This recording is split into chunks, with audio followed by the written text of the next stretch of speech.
दोस्तों एक बार फिर से मैं आपके लिए एफसीआईटी form fill up 2026 apply online process की अपडेट लेके आ चुके हैं। किस तरह से आप एफसीआईटी के 142 खाली पदों के लिए अपने फॉर्म अप्लाई कर सकते हो, स्टेप बाय स्टेप कंप्लीट जानकारी आपको इस वीडियो में दी जाएगी। लास्ट डेट की अपडेट है, अंतिम मौका है, केवल 2 ही दिन शेष रह गए हैं। आप जल्द से जल्द अपना फॉर्म अप्लाई कर ले, कहीं मौका हाथ से छूट न जाए। आप अंतिम समय का वेट न करें, आज ही से अपना फॉर्म अप्लाई कर ले। अभी से आप अपना फॉर्म अप्लाई कर ले। अंतिम समय में आपके सामने कोई भी टेक्निकल प्रॉब्लम आ सकती है। आखिरी समय में फॉर्म अप्लाई करते समय अगर आपके सामने कोई भी टेक्निकल प्रॉब्लम आ रही है तो उसका हल भी आपको इस वीडियो में मिल जाएगा। अंतिम समय में फॉर्म भरते समय आपको कोई भी ऐसी गलती या फिर मिस्टेक नहीं करनी होगी जिसको करने से आपका एप्लीकेशन फॉर्म भी रिजेक्ट हो सकता है। फॉर्म अप्लाई करते समय आपको अंतिम समय में कुछ महत्वपूर्ण बातों को भी ध्यान में रखना होगा, तभी आपका एप्लीकेशन फॉर्म सक्सेसफुली सबमिट हो पाएगा। अप्लाई करते समय आप अपना रजिस्ट्रेशन कैसे करोगे, कैसे आपको अपनी पर्सनल डिटेल, क्वालिफिकेशन डिटेल या फिर अन्य डिटेल फिल करनी होगी, डॉक्यूमेंट सिग्नेचर कैसे और कितने केबी में आप अपलोड करोगे, कैसे आप अपना लाइव फोटो कैप्चर करोगे, किस तरह से फीस पेमेंट करते हुए रजिस्ट्रेशन से लेकर प्रिंट तक आप अपना फॉर्म अप्लाई करोगे। पूरी जानकारी के लिए आपको ये वीडियो शुरू से लेके एंड तक बिना स्किप किए हुए देखनी होगी। इस वीडियो को पूरा देखने पर ही आपके सभी सवाल और डाउट क्लियर होंगे। तो चलिए दोस्तों, बिना कोई वक्त गंवाए शुरू करते हैं एफसीआईटी फॉर्म फिलअप की पूरी जानकारी।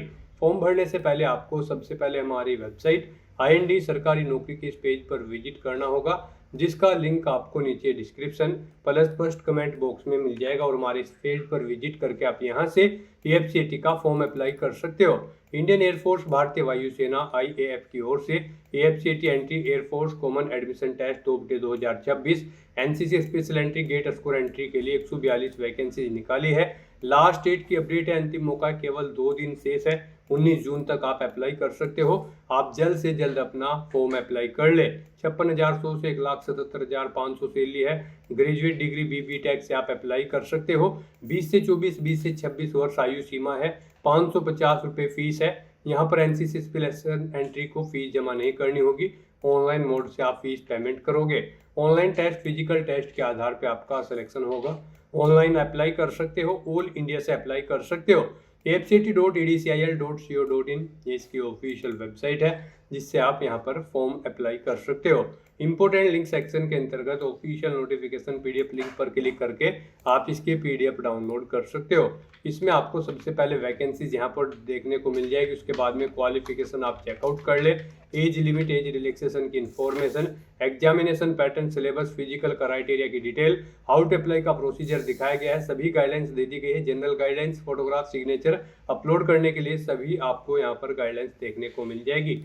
तो फॉर्म अप्लाई करने से पहले आपको नोटिफिकेशन की पीडीएफ पूरा पढ़ना अनिवार्य है। इसको पूरा पढ़ने से ही आपके सभी सवाल और डाउट क्लियर होंगे। पीडीएफ रीड आउट करने के बाद में आपको अप्लाई ऑनलाइन के इस लिंक पर क्लिक करना होगा, तो आपके सामने ऑनलाइन आवेदन करने का ये ऑफिशियल पोर्टल ओपन हो जाएगा। गाइस, यहाँ पर अगर आपने पहले से रजिस्ट्रेशन कर रखा है तो आपको अपनी यूजर आईडी एंटर करनी है, अपना पासवर्ड एंटर करना है, ये कैप्चा कोड आपको यहाँ पर एंटर करना है और फिर आपको साइन इन की स्टेप पर क्लिक करते हुए साइन इन करके अपना फॉर्म अप्लाई कर लेना है। और अगर आप इस भर्ती टेस्ट में फर्स्ट टाइम अप्लाई करने जा रहे हो तो सबसे पहले यहाँ पर आपको अपना रजिस्ट्रेशन करना होगा। उसके लिए गाइड आपको यहाँ पर साइन अप की ये टैब दी गई है, आप इस पर क्लिक करें। आपके सामने यहाँ पर कुछ इस तरह से इंटरफेस ओपन होगा। यहाँ पर आपको अपनी बेसिक इन्फॉर्मेशन प्रोवाइड कराते हुए अपना रजिस्ट्रेशन करना है।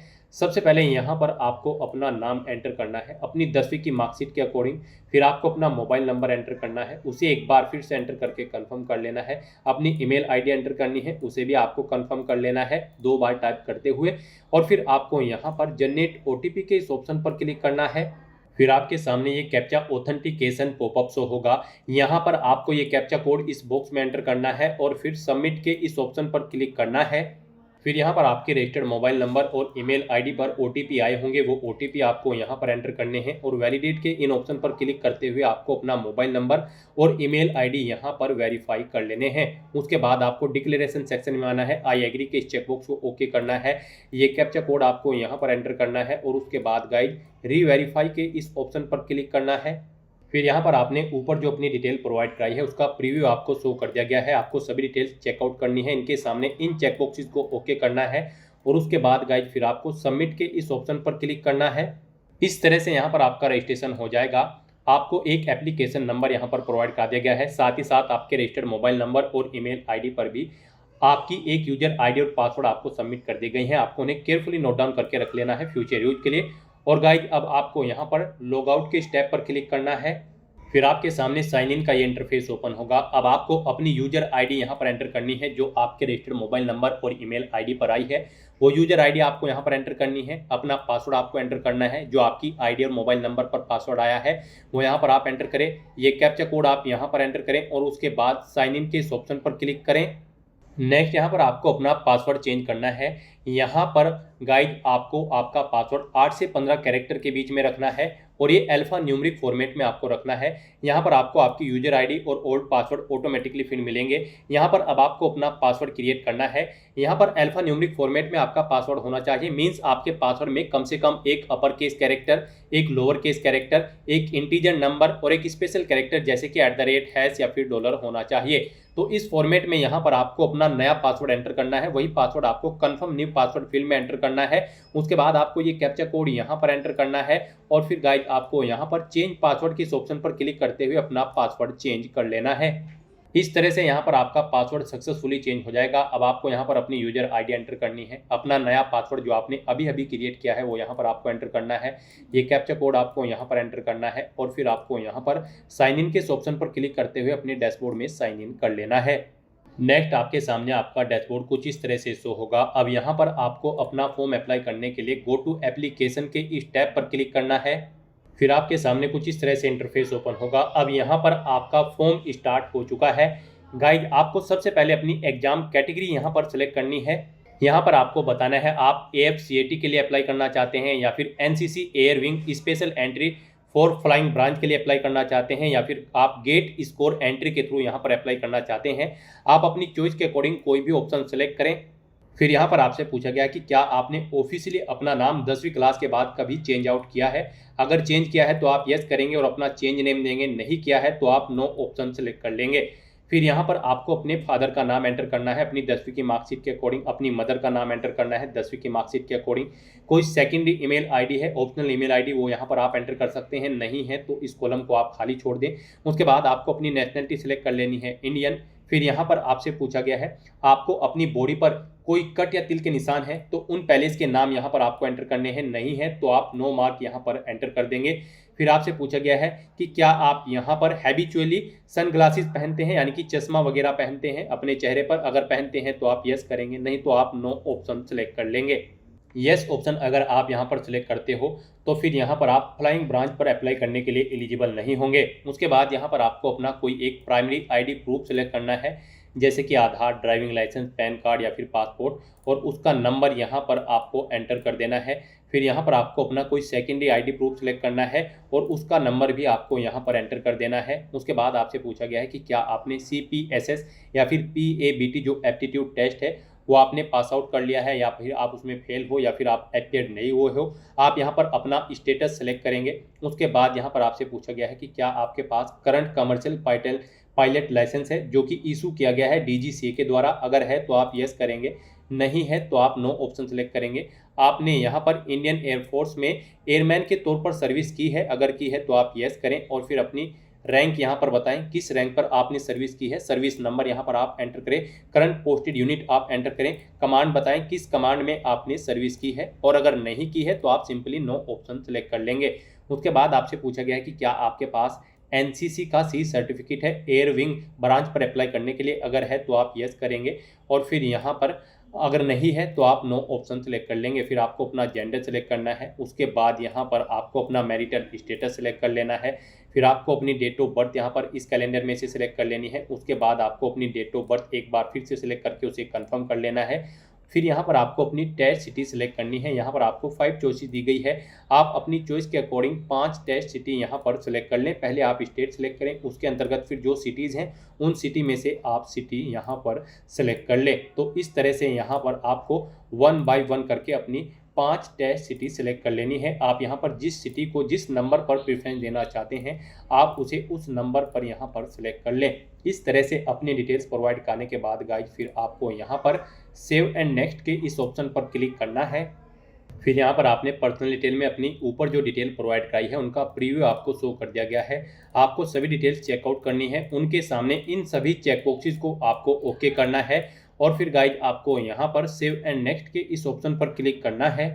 फिर यहाँ पर आपको अपना कोरोस्पोंडेंस एड्रेस एंटर करना है। उसके बाद गाइज आपको अपना परमानेंट एड्रेस यहाँ पर एंटर करना है और अगर आपका परमानेंट एड्रेस आपके कोरोस्पोंडेंस एड्रेस के अकॉर्डिंग सेम है तो आप इस permanent address same as correspondence address में यस के इस रेडियो बटन पर क्लिक कर दें। ऑटोमेटिकली आपका परमानेंट एड्रेस आपके कोरोस्पोंडेंस एड्रेस के अकॉर्डिंग यहाँ पर फिल हो जाएगा।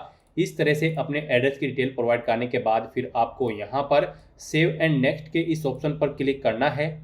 नेक्स्ट यहाँ पर आपको अपनी एजुकेशनल क्वालिफिकेशन की डिटेल प्रोवाइड करनी है। गाइड यहाँ पर हम आपको बता दें, इंडियन एयरफोर्स AFCAT 2/2026 की इस भर्ती में पार्टिसिपेट करने के लिए आपके पास ग्रेजुएट डिग्री होनी चाहिए किसी भी रिलेवेंट डिसिप्लिन के अंतर्गत किसी वेल रिकॉग्नाइज्ड यूनिवर्सिटी से यहाँ पर, या फिर आपने BTech की डिग्री पास आउट कर रखी हो 4 साल की किसी वेल रिकॉग्नाइज्ड यूनिवर्सिटी से, तो आप एलिजिबल हैं, अप्लाई कर सकते हैं। तो यहाँ पर अब आपको अपनी क्वालिफिकेशन की डिटेल देनी है। इसमें यहाँ पर आप ऑफिशियल नोटिफिकेशन डाउनलोड कर सकते हो, उसमें से अपनी क्वालिफिकेशन चेकआउट कर सकते हो कि क्या यहाँ पर आपकी क्वालिफिकेशन होनी चाहिए इस भर्ती में पार्टिसिपेट करने के लिए, जो कि हम आपको ऑलरेडी बता चुके हैं। अब यहाँ पर आपसे पूछा गया है क्या आपने अपनी 12वीं क्लास पास आउट कर ली है, तो यहाँ पर आपको येस ऑप्शन सेलेक्ट करना है और फिर यहाँ पर आपको अपनी 12वीं की परसेंटेज एंटर कर देनी है। उसके बाद यहाँ पर आपसे पूछा गया है आपके पास 12वीं में यहाँ पर मैथमेटिक्स और फिजिक्स सब्जेक्ट थे, उनमें भी आपने सक्सेसफुली पास आउट कर लिया है, तो यहाँ पर भी आपको येस ऑप्शन सेलेक्ट करना है। आपके पास 12वीं क्लास में मैथमेटिक्स और यहाँ पर फिजिक्स सब्जेक्ट होने चाहिए 12वीं क्लास में, तो यहाँ पर अब आपको अपनी 12वीं क्लास में जो आपके फिजिक्स में मार्क्स की परसेंटेज है वो आपको एंटर करनी है। मैथमेटिक्स में कितने % मार्क्स आपने ऑब्टेन किए हैं वो यहाँ पर आपको एंटर करने हैं और उसके बाद आपको अपनी एजुकेशनल क्वालिफिकेशन की डिटेल देनी है। यहाँ पर आपको सबसे पहले अपना एजुकेशनल लेवल सेलेक्ट कर लेना है।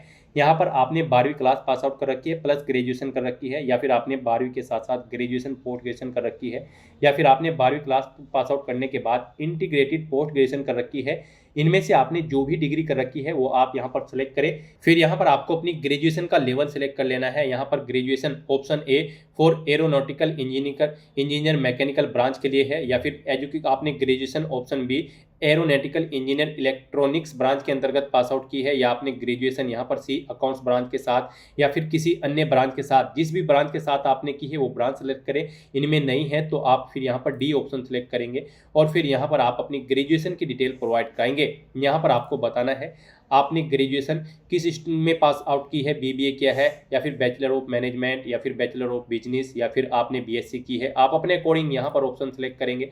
उसके बाद यहाँ पर आपको अपनी ग्रेजुएशन की क्वालिफिकेशन स्ट्रीम बतानी है, किस स्ट्रीम में आपने अपनी ग्रेजुएशन पास आउट की है, ग्रेजुएशन का जो कोर्स था उसकी ड्यूरेशन कितनी थी, कितने साल में आपने पास आउट की है। फिर यहाँ पर आपको अपने कॉलेज या इंस्टीट्यूट का नाम देना है जिससे आपने अपनी ग्रेजुएशन पास आउट की है, यूनिवर्सिटी का नाम देना है जिससे आपने अपनी ग्रेजुएशन पास आउट की है, ग्रेजुएशन का स्टेटस बताना है, आप अपीयर्ड हो फाइनल ईयर में या फिर आप पास आउट कर चुके हो।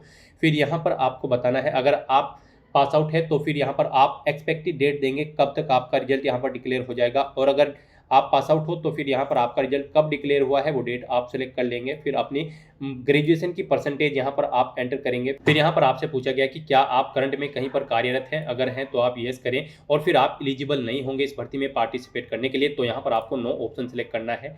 इस तरह से अपनी क्वालिफिकेशन की डिटेल प्रोवाइड करने के बाद गाइज फिर आपको यहाँ पर सेव एंड नेक्स्ट के इस ऑप्शन पर क्लिक करना है।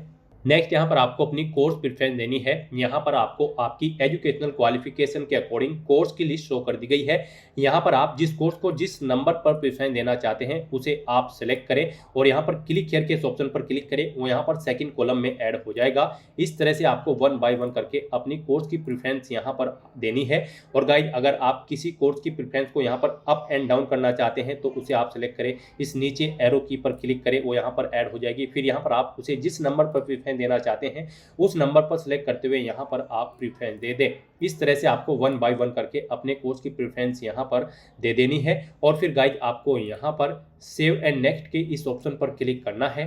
नेक्स्ट यहाँ पर आपको अपनी कुछ और एडिशनल डिटेल देनी है। यहाँ पर आपसे पूछा गया है कि क्या आपने इससे पहले भी AFSB या फिर SSB के लिए अप्लाई किया है या फिर आप उसमें अपीयर हुए हैं। तो यहाँ पर अगर हुए हैं तो आप येस ऑप्शन सेलेक्ट करेंगे, बैच नंबर देंगे, एंटर करेंगे पहले इसका नाम जहाँ पर आप अपीयर हुए हैं, और फिर आप स्टार्टिंग डेट सेलेक्ट करेंगे, एंड डेट यहाँ पर सेलेक्ट करेंगे, AFSB या फिर SSB की। और अगर आप अपीयर नहीं हुए हैं AFSB या फिर SSB में इससे पहले, तो आपको सिंपली नो ऑप्शन सेलेक्ट कर लेना है। फिर आपसे पूछा गया है आपको इस भर्ती के बारे में कैसे पता चला है, न्यूज़पेपर के थ्रू, एम्प्लॉयमेंट न्यूज के थ्रू, या फिर एडवर्टाइजमेंट, या फिर किसी अन्य कारण। अदर ऑप्शन आप यहाँ पर सेलेक्ट करके बताएंगे कैसे आपको पता चला है। तो आप अपने अकॉर्डिंग इनमें से ऑप्शन सेलेक्ट करें। फिर यहाँ पर आपको पहले इसका नाम देना है जिस स्थान से आप अपना फॉर्म फिल कर रहे हैं। उसके बाद यहाँ पर आपको अपनी बैंक अकाउंट डिटेल देनी है। यहाँ पर अकाउंट होल्डर का नाम आपको एंटर करना है, बैंक का नाम एंटर करना है, बैंक अकाउंट नंबर अपना यहाँ पर आपको एंटर करना है। फिर यहाँ पर आपको अपना अकाउंट नंबर एक बार फिर से एंटर करके उसे कंफर्म कर लेना है। अपने बैंक का IFSC कोड यहाँ पर आपको एंटर करना है। इस तरह से अपनी डिटेल प्रोवाइड करने के बाद गाइज फिर आपको यहाँ पर सेव एंड नेक्स्ट के इस ऑप्शन पर क्लिक करना है। नेक्स्ट यहाँ पर आपको अपना फोटो और सिग्नेचर अपलोड करने हैं। साथ ही साथ आपको अपना लेफ्ट थंब इंप्रेशन भी यहाँ पर अपलोड करना है। इनके लिए आपको गाइडलाइन दी गई है। गाइड यहाँ पर आपको एक तो अपना फोटो कैप्चर करना है और एक पासपोर्ट साइज फोटो यहाँ पर आपको अपलोड करना है। यहाँ पर आप अपना फोटो कैप्चर करने के लिए और अपलोड करने के लिए क्लिक हियर टू अपलोड के इस ऑप्शन पर क्लिक करेंगे। उसके बाद आपके सामने कुछ इस तरह से पॉपअप शो होगा। यहाँ पर फोटो कैप्चर करते समय आपको कुछ चीज़ों का ध्यान रखना है। जब आप अपना फोटो कैप्चर करेंगे तो सिंपल प्लेन बैकग्राउंड आपका होना चाहिए उस स्थान पर जहाँ पर आप अपना फोटो कैप्चर करे हैं। आपको अपने चेहरे पर कोई मास्क वगैरह नहीं लगाना है, चश्मा वगैरह नहीं पहनना है। सीधा फॉरवर्ड आपको कैमरे की तरफ देखना है और अपना फोटो कैप्चर कर लेना है। आप यहाँ पर click here to capture photo के ऑप्शन पर क्लिक करते हुए अपने वेब कैमरा के थ्रू अपना लाइव फोटो कैप्चर कर लेंगे। उसके बाद यहाँ पर आपको अपना फोटो अपलोड करना है पासपोर्ट साइज। यहाँ पर आपका फोटो जो है वो 100 KB से 200 KB के बीच में होना चाहिए और यहाँ पर डायमेंशन उसकी 3.5 सेंटीमीटर इंटू 4.5 सेंटीमीटर होनी चाहिए और ये JPG या फिर JPEG फॉर्मेट में होना चाहिए। तो अपना फोटो अपलोड करने के लिए पासपोर्ट साइज फोटो आपको drop files here / browse to upload के ऑप्शन पर क्लिक करना है, फाइल को सिलेक्ट कर लेना है और अपना पासपोर्ट साइज फोटो भी यहाँ पर आपको अपलोड कर देना है। तो यहाँ पर आपको अपना फोटो कैप्चर करना है और पासपोर्ट साइज फोटो यहाँ पर आपको अपलोड कर देना है। उसके बाद यहाँ पर आपको अपने सिग्नेचर अपलोड करने हैं। सिग्नेचर आपके यहाँ पर 80 KB से 150 KB के बीच में होने चाहिए, JPG या फिर JPEG फॉर्मेट में होने चाहिए। अपने सिग्नेचर अपलोड करने के लिए भी आपको क्लिक हियर टू अपलोड के इस ऑप्शन पर क्लिक करना है। फिर आपको ड्रॉप फाइल्स हियर के इस ऑप्शन पर क्लिक करना है, फाइल को सिलेक्ट कर लेना है और अपने सिग्नेचर भी यहाँ पर आपको अपलोड कर देने हैं। फिर यहाँ पर आपको अपना लेफ्ट थंब इंप्रेशन अपलोड करना है। ये आपका 50 KB से 100 KB के बीच में होना चाहिए, JPG या फिर JPEG फॉर्मेट में होना चाहिए। आप क्लिक हियर टू अपलोड के ऑप्शन पर क्लिक करेंगे, ड्रॉप फाइल्स हियर के ऑप्शन पर क्लिक करेंगे, फाइल को सिलेक्ट करेंगे और अपना लेफ्ट थंब इंप्रेशन भी यहाँ पर आप अपलोड कर देंगे। उसके बाद गाइज यहाँ पर आपको आपकी पेमेंट डिटेल प्रोवाइड कर दी गई है। आपकी कैटेगरी के अकॉर्डिंग यहाँ पर आपको एप्लीकेशन फीस का अमाउंट देखने को मिल जाएगा। हम आपको बता दें यहाँ पर गाइज अगर आप इस भर्ती में पार्टिसिपेट करने जा रहे हैं तो सभी कैंडिडेट को 550 रुपये एप्लीकेशन फीस के रूप में जमा कराने होंगे अगर AFCAT एंट्री के लिए अप्लाई कर रहे हैं। और अगर आप NCC स्पेशल एंट्री के लिए अप्लाई कर रहे हैं तो आपको कोई फीस नहीं देनी होगी। ऑनलाइन मोड से आप अपना फीस पेमेंट करेंगे तो आपको आपकी कैटेगरी के अकॉर्डिंग यहाँ पर एप्लीकेशन फीस का अमाउंट देखने को मिल जाएगा, प्लस इसमें GST भी ऐड कर दी गई है। यहाँ पर फिर आपको डिक्लेरेशन सेक्शन में आना है, इन चेकबॉक्सेस को 1 बाय 1 करके आपको ओके करना है और उसके बाद ये कैप्चा कोड यहाँ पर एंटर करना है और फिर गाइज आपको यहाँ पर प्रीव्यू के इस ऑप्शन पर क्लिक करके अपना एप्लीकेशन फॉर्म का प्रीव्यू चेकआउट कर लेना है। कहीं पर कोई मिस्टेक है तो आप बैक बटन पर क्लिक करके एडिट कर सकते हैं और अगर सभी चीज़ें ओके हैं तो बस यहाँ पर अब आपको सबमिट के इस ऑप्शन पर क्लिक कर देना होगा। नेक्स्ट यहाँ पर आपको फीस पेमेंट के इस इंटरफेस पर डायरेक्ट कर दिया गया है। गाइज यहाँ पर अब आप debit card, credit card, net banking या फिर UPI के माध्यम से अपना फीस पेमेंट कर सकते हो। यहाँ पर आपके लिए सबसे बेस्ट और ईजी ऑप्शन UPI का रहेगा, तो आप UPI के इस ऑप्शन पर क्लिक करें। फिर आपके सामने कुछ इस तरह से इंटरफेस ओपन होगा। अब गाइज आपको यहाँ पर कन्फर्म के इस ऑप्शन पर क्लिक करना है। फिर आपके सामने कुछ इस तरह से इंटरफेस ओपन होगा। यहाँ पर अगर आप GST देते हैं और आप टैक्स क्लेम करना चाहते हैं तो यहाँ पर आप अपनी GST की डिटेल भर देंगे फीस पेमेंट करने से पहले। और अगर आपके पास GST नंबर नहीं है, आप यहाँ पर टैक्स क्लेम नहीं करना चाहते हैं, तो फिर आपको यहाँ पर इस कट के ऑप्शन पर क्लिक करना है। इस डिटेल को आपको यहाँ पर कट कर देना है और बस आपको यहाँ पर सबमिट के इस ऑप्शन पर क्लिक करना है। फिर आपके सामने ये QR कोड शो होगा, आप इसे अपने UPI से स्कैन करें और अपना फीस पेमेंट कर दें। सक्सेसफुली फीस पेमेंट करते ही यहाँ पर आपके एप्लीकेशन फॉर्म की सभी टास्क कंप्लीट हो जाएगी, आपका फॉर्म सबमिट हो जाएगा। फिर आपको अपने एप्लीकेशन फॉर्म का एक हार्ड कॉपी प्रिंट आउट ले लेना है फ्यूचर यूज के लिए, फ्यूचर रेफरेंस के लिए। तो दोस्तों ऐसे आप इंडियन एयरफोर्स IAF AFCAT 2/2026 के लिए अपने फॉर्म अप्लाई कर सकते हो बिना कोई मिस्टेक किए हुए। आज की इस वीडियो में बस इतना ही। आई होप ये वीडियो आपको पसंद आई होगी। अगर पसंद आई हो तो इसे लाइक और शेयर करें। चैनल पर नए हो तो इसे सब्सक्राइब कर लें। Thanks for watching.